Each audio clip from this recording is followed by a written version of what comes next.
Hi, USD 416. Today we're going to be looking at student sharing of their data.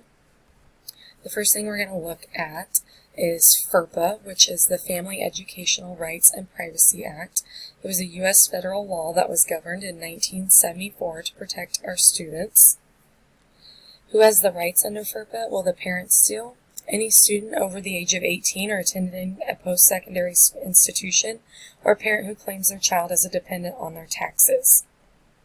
Rights provided under FERPA prevent releasing any personal information from students' educational records without consent. Parents and those students over 18 can access and review their records at any time, and they can also request corrections to their educational records. So what does that mean for us at USD 416? Our policy states that we will share any educational information about a child with their parents or the student 18 years or older. Parents should be a part of any decision involving their child's education.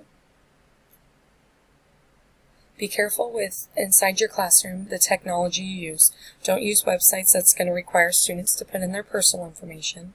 Keep any student data in a secure place, including their grades and personal information.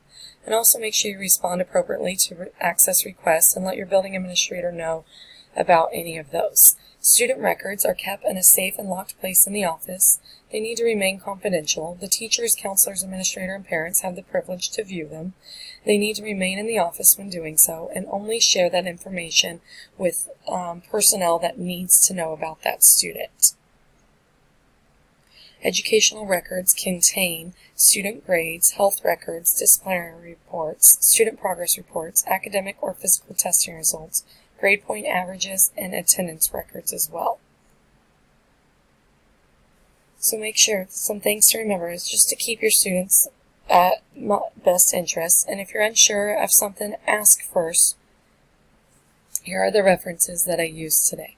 We know we can do it the Wildcat way.